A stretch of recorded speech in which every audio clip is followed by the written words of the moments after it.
O comboio das 3 da manhã. Ele disse-me que não tinha medo de nada. Disse isso assim, com aquela voz calma de quem acredita mesmo no que está a dizer. E eu olhei para as mãos dele, grandes, calejadas, com aquela cicatriz fina no indicador direito, que me fez perguntar mentalmente o que terá acontecido ali. E as mãos estavam completamente quietas. Mas os olhos não conseguiam parar quietos. Eu ainda não sabia, nesse momento, que aquela noite me ia ensinar mais sobre coragem do que qualquer livro que já tivesse lido. E olha que eu já li muitos livros sobre coragem. Chama-se Medicina. É basicamente uma coleção de situações em que alguém tem de ser corajoso por dois. Era um comboio de longa distância, Lisboa para o Porto, mas o serviço nocturno, aquele que parte às 23 horas e chega quando ainda é de noite do outro lado, eu ia de serviço. Não é assim que se diz. Eu ia a trabalho, que é diferente. Tinha ido a uma conferência em Lisboa, estava a voltar, e levava comigo a mala pequena, o casaco dobrado no colo e o kit de emergência que carrego sempre. Sempre. É uma mania, sei. A minha mãe diz que sou a única pessoa que vai ao supermercado com luvas de látex na carteira. Ela não está errada. O comboio tinha saído com 15 minutos de atraso. Claro, é Portugal. O atraso faz parte do bilhete. E eu já estava acomodada no meu lugar, com os olhos a fechar, quando ouvi uma voz masculina. Do outro lado do corredor, 2 filas à frente. Não é nada, passa já. Dito assim, entre dentes, para si próprio. Levantei a cabeça. Ele chamava-se Tomás. Soube isso mais tarde. Naquele momento era apenas um homem de talvez 35 anos, sentado sozinho, com a cabeça encostada à janela escura e uma expressão que eu reconheço muito bem. Há uma cara que as pessoas fazem quando estão a tentar convencer o próprio corpo de que está tudo bem. É uma cara muito específica, quase de concentração, como se a dor fosse um problema matemático que se resolve com força de vontade suficiente. Não se resolve. Levantei-me, peguei na mala, fui até lá. Desculpe, está bem? Ele abriu os olhos, verdes, curiosamente, com aquele cansaço específico de quem não dormiu bem há alguns dias, não apenas aquela noite. Estou ótimo, disse ele. E depois, como se o corpo o tivesse traído deliberadamente, fechou os olhos outra vez e ficou muito quieto, de uma forma que não era nada relaxante. Sentei-me no lugar vazio à sua frente. Sou médica, disse eu. Ou pelo menos fui a uma conferência de medicina hoje, o que talvez não seja exatamente a mesma coisa às 3 da manhã num comboio, mas é o que há. Ele abriu um olho. Só um. 3 da manhã? 2h42, mas arredondei. O canto da boca dele mexeu-se. Não chegou a ser um sorriso, mas foi a direção certa. Demorou mais uns minutos até ele me contar. As pessoas são assim. Mesmo quando precisam de ajuda, mesmo quando é óbvio que precisam, há sempre aquela hesitação. Aquele momento em que a pessoa decide se confia ou não. É uma coisa muito humana essa hesitação. Eu respeito-a sempre, não apresso. Fiquei ali sentada, com a mala no colo, sem fazer mais perguntas. Olhei pela janela. O ribatejo a passar lá fora, escuro, com aquelas luzes esparsas de aldeias que eu nunca saberei os nomes. Tenho diabetes, disse ele, finalmente. Tipo 1, desde os 18 anos. Ok. Esqueci-me da insulina em Lisboa, na casa da minha irmã. Fui só passar o fim de semana e... parou. Tenho a bomba, mas a reserva está quase no fim e a glicemia está a subir. Tenho aqui o glucômetro. Mostrou-me o aparelho pequeno. Está em 240. 240 miligramas por decilitro. Não é uma emergência imediata, mas não é um número para ignorar. Especialmente à noite, especialmente num comboio, especialmente quando a reserva está a acabar. Tem alguma insulina de ação rápida? Perguntei. Tem uma caneta. Uma. Guardei no kit de viagem por acidente. Fez uma pausa. Não é suficiente para a noite toda. Mas é suficiente para agora. Ele olhou para mim. Você sabe administrar insulina? Sei administrar imensas coisas, disse eu. Insulina é uma das mais simples. Aqui está uma coisa que muita gente não sabe. A insulina subcutânea, a que as pessoas com diabetes usam, não é bem um UCOL no sentido dramático da palavra. Não é aquela agulha grande de filme de terror. A agulha de uma caneta de insulina tem 4, 5 milímetros. É literalmente menor que a maioria dos brincos que uso. Mas o processo importa. A técnica importa, mesmo com algo tão pequeno. Tomás já sabia fazer aquilo sozinho, obviamente. 18 anos de prática. Mas estava nervoso, e quando estamos nervosos, fazemos coisas de forma diferente. Mais rápida, menos cuidadosa. E eu estava ali, então fiquei. Enquanto ele preparava a caneta, fui explicando.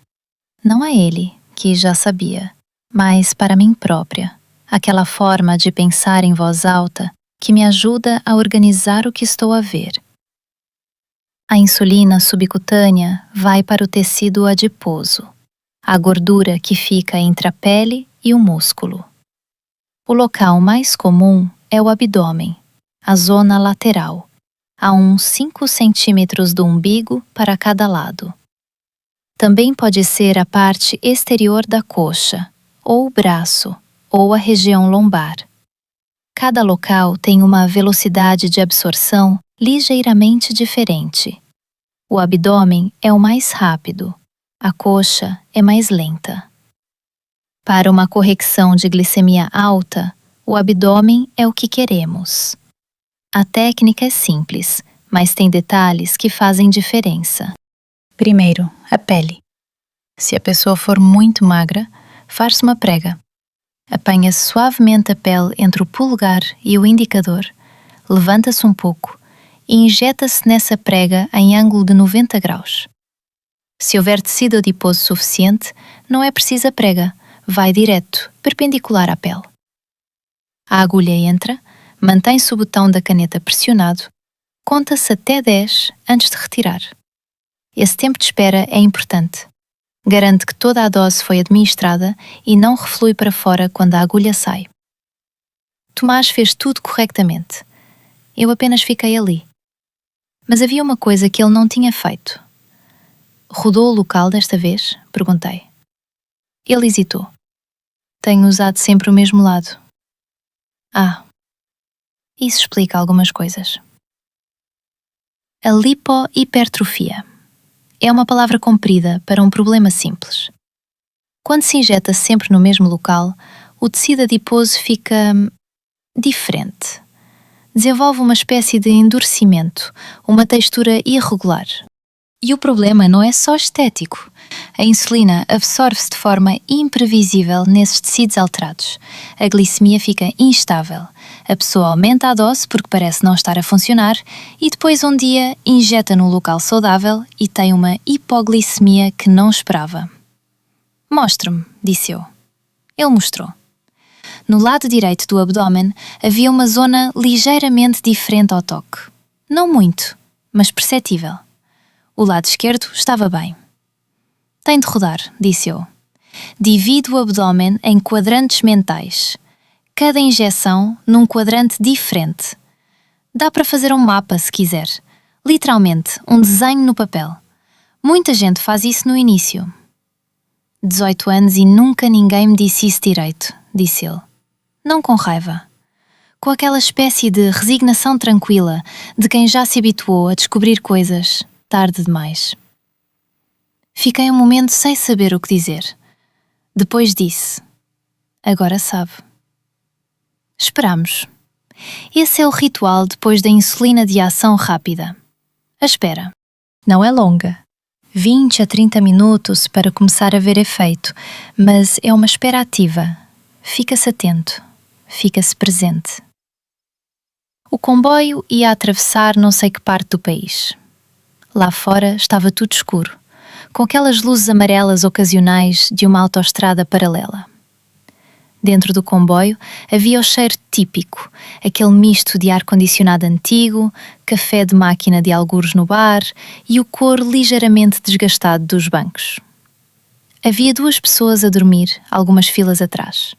Uma criança, presumivelmente, porque havia um brinquedo cor-de-rosa no porta-bagagens acima de nós que eu conseguia ver daqui. Tomás olhava pela janela. Eu esperava. "Por que é médica?", perguntou ele de repente. É uma pergunta que me fazem muito, e há sempre a resposta fácil, porque queria ajudar pessoas, que é verdade, mas é incompleta. E há a resposta real, que é mais complicada e que raramente diga desconhecidos. Disse a Tomás. Porque me fascina o momento em que alguém decide confiar. É isso. É esse segundo exato em que a pessoa decide que pode baixar a guarda, que pode mostrar que lhe dói, que pode deixar outra pessoa entrar. Ele ficou quieto. Isso é uma coisa muito específica para fascinar, disse ele finalmente. Sou uma pessoa muito específica, respondi. Às 3 e qualquer coisa, não estava a olhar para o relógio, o que para mim é raro. Ele mediu outra vez a glicemia. 186. Ainda alto, mas a descer. A tendência era boa. Melhor, disse ele. E havia qualquer coisa na voz dele que não era só sobre a glicemia. Foi aqui que ele me contou sobre a irmã, a razão pela qual tinha ido a Lisboa. Ela tinha tido um bebê, o primeiro sobrinho dele, 3 semanas antes, e ele tinha ido finalmente conhecê-lo. Tinha ficado mais tempo do que planeava. Tinha-se esquecido de verificar o kit antes de sair. Vale a pena, disse eu, esquecer o kit. O miúdo tem os olhos da minha mãe, disse ele. E disse isso de uma forma que me disse tudo sobre a mãe dele, sem precisar de mais nada. Não perguntei. Às vezes, o silêncio é a pergunta mais gentil que existe. Havia uma coisa que me estava a preocupar, quietamente, desde o início da conversa. Não a glicemia, essa estava a resolver-se. Era outra coisa. Quando a glicemia está alta durante algum tempo, o corpo desidrata. É um mecanismo fisiológico. Os rins tentam eliminar o excesso de glucose pela urina e levam água consigo. A pessoa urina mais, perde líquidos e muitas vezes nem se apercebe de quão desidratada está porque está focada noutros sintomas. Quando bebeu água pela última vez? Perguntei. Ele pensou, o que já era uma resposta. Tenho aqui, disse eu, e tirei da mala a garrafa que carrego sempre. Beba devagar, não de um gole. Ele olhou para a garrafa, depois para mim. Você anda por aí com água, luvas de látex e um kit de emergência? E um livro, disse eu. Mas o livro não é médico. É um romance policial muito mau que comprei num quiosque em Lisboa e que não consigo parar de ler apesar de ser objetivamente terrível. Ele riu. De verdade, desta vez. Com os olhos também. A desidratação é uma das coisas mais subestimadas que existem. As pessoas associam-na a situações extremas, deserto, calor intenso, exercício prolongado. Mas a desidratação ligeira a moderada acontece silenciosamente, no dia a dia, e os sinais são subtis e fáceis de confundir com outras coisas. Dor de cabeça que não passa com analgésico. Dificuldade de concentração. Aquela sensação de névoa mental, de não conseguir organizar o pensamento. Urina escura, cor de chá forte. Pele que, quando se aperta suavemente, demora 1 segundo a voltar ao lugar, o que os médicos chamam de turgor cutâneo diminuído. Boca seca, obviamente, mas esse já toda a gente conhece. A regra simples: a urina deve ser amarelo claro, quase transparente. Se for amarelo escuro, precisa de beber mais. Se for cor de laranja ou castanho, precisa de beber muito mais e talvez de ir a um médico. E beber devagar importa. Quando estamos muito desidratados, engolir água muito rapidamente pode causar náusea. O estômago não consegue processar 1 litro de uma vez. Pequenos goles, regularmente, ao longo de tempo. Tomás bebeu devagar, obediente, de uma forma que me fez sorrir para dentro. Posso perguntar uma coisa? Disse ele. Pode. Você faz isto sempre? Sentar-se ao lado de desconhecidos nos comboios às 3 da manhã? Pensei na resposta. Só quando eles têm aquela cara, disse eu. Que cara? A cara de alguém que está a tentar muito convencer-se de que não precisa de ajuda. Silêncio. É assim tão óbvio? Para mim é, disse eu. Para os outros, provavelmente não. É uma deformação profissional. Aqui está o que eu não disse a Tomás naquele momento, mas que estava a pensar. Há uma diferença enorme entre não pedir ajuda por orgulho e não pedir ajuda porque genuinamente não se sabe que se precisa. A maior parte das pessoas que vejo em situações difíceis não são teimosas. São simplesmente pessoas que aprenderam, em algum momento da vida, que era mais seguro resolver as coisas sozinhas. Não sei de onde vem isso em cada pessoa, mas reconheço muito bem. E há qualquer coisa de muito delicado naquele momento. O momento em que alguém deixa que outra pessoa ajude. É quase uma vulnerabilidade física. A pessoa abre qualquer coisa. E a responsabilidade de quem está do outro lado é não estragar isso. É por isso que a técnica importa. Não só a técnica médica, a técnica humana. A forma como se aproxima, a forma como se pergunta, a forma como se espera. Vou desviar-me um segundo, porque estou curiosa. Vocês alguma vez tiveram esse momento? Aquele em que queriam pedir ajuda, mas não conseguiram? Ou o oposto, em que alguém pediu ajuda e vocês não souberam o que fazer? Não há resposta certa. É só uma coisa em que tenho pensado. Às 4 menos um quarto, o comboio começou a abrandar. Porto daqui a pouco, disse Tomás. Sim. Mediu a glicemia outra vez. 152. Bom, muito melhor. Vai ficar bem esta noite, disse eu. Mas amanhã de manhã vai precisar de arranjar insulina. Qualquer farmácia de serviço tem. Leva o cartão de saúde e a receita se tiver. Se não tiver, explica a situação. Eles conseguem ajudar. Sei, disse ele. E depois, obrigado. Disse isso de uma forma simples, sem exagero, sem aquele obrigado performativo que as pessoas às vezes fazem quando não sabem o que dizer. Era um obrigado real, do género que fica. De nada, disse ele. E quis dizer isso também de verdade. Há mais uma coisa que quero contar, porque aconteceu mesmo e porque acho que é importante. Quando estávamos já a entrar na estação, as luzes do Porto lá fora, aquelas luzes laranjas que eu adoro, não sei porquê, têm qualquer coisa de muito reconfortante. Tomás perguntou-me se eu sabia que a maioria das pessoas com diabetes tipo 1 que ele conhecia tinha pelo menos uma história de emergência em viagem. Esqueceram a insulina, ou a bomba avariou, ou a bateria acabou no meio do nada, disse ele. É quase um ritual de passagem. E o seu foi hoje, disse eu. O meu foi hoje. Pausa. Num comboio.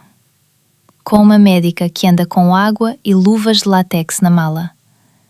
e um romance policial muito mau. E um romance policial muito mau. O comboio parou. Saímos juntos até à plataforma. Era frio, aquele frio úmido do Porto de madrugada que entra pela roupa de uma forma que o frio de Lisboa nunca consegue. O meu casaco estava ainda dobrado dentro da mala, o que foi uma decisão péssima. Ficámos um momento na plataforma. Vai bem para casa? Perguntei. Tenho o carro aqui. Hesitou. Você? Táxi, disse eu. Tenho família aqui. Vou para a casa da minha avó, que vai acordar imediatamente quando eu chegar, independentemente da hora, e vai insistir em fazer-me chá. Ele sorriu. Isso parece muito bem. É, disse eu. É muito bem mesmo. Há uma última coisa técnica que quero partilhar, porque acho que é do gênero que pode fazer diferença a alguém algum dia. Se alguma vez estiverem com uma pessoa diabética que começa a ficar confusa, irritável de forma estranha, a tremer, com suores frios, isso pode ser hipoglicemia, glicemia baixa. É o oposto do que aconteceu com Tomás, mas é mais urgente a curto prazo. O que fazer? Açúcar. Imediatamente. Não é um momento para debater. 15 gramas de hidratos de carbono de ação rápida. 3 comprimidos de glucose, se tiver. Um copo pequeno de sumo de fruta. 4 ou 5 rebuçados normais. Mel, se não houver mais nada. Espera 15 minutos. Se não melhorar, repete. Se a pessoa perder a consciência, não tente dar nada pela boca. Chama emergência imediatamente. A regra é simples. Se tiver dúvida se é hipo ou hiper, açúcar primeiro. A hipoglicemia grave é mais perigosa a curto prazo. A hiperglicemia de uma dose de açúcar extra num diabético consciente é gerível. O contrário, não é. Isto não é substituição de aconselhamento médico. É o tipo de coisa que pode dar tempo enquanto a ajuda chega. Não voltei a ver Tomás. Não trocámos números. Não houve aquele momento cinematográfico. Houve uma despedida na plataforma fria. Um boa noite dito com aquele tom que significa mais do que as palavras. E depois, cada um foi para o seu lado. Fui para a casa da minha avó. Ela acordou, claro. Fez chá. Sentámos-nos na cozinha pequena dela com o cheiro a madeira velha e a alfazema. E ela perguntou como tinha sido a conferência, e eu disse que tinha sido boa, mas que o comboio de volta tinha sido melhor. Ela não perguntou porquê. A minha avó tem uma capacidade extraordinária de saber quando não fazer perguntas. Bebemos o chá. Lá fora, o porto começava a clarear. Aquela luz cinzenta e rosada do início da manhã que é diferente de qualquer outra luz. E eu pensei no que Tomás tinha dito. É assim tão óbvio? E pensei que sim, para mim é. E que talvez seja por isso que faço o que faço. Não para ser heróica, não para salvar ninguém, apenas porque reconheço aquela cara de alguém que está a tentar muito convencer-se de que não precisa de ajuda. E porque às vezes a coisa mais simples que existe é sentar-se ao lado dessa pessoa e não ir embora. Ele tinha dito que não tinha medo de nada, e eu acredito que era verdade, de certa forma. Não tinha medo de nada grande, de dor, de dificuldade, de noites complicadas. Tinha aprendido a lidar com tudo isso em 18 anos. O que ele tinha era aquela outra coisa, aquela coisa mais pequena e mais difícil. O medo de precisar. E essa noite, num comboio entre Lisboa e o Porto, às 3 da manhã, com uma glicemia de 240 e uma médica com luvas de látex na carteira, ele precisou. E ficou tudo bem. Às vezes, é mesmo só isso.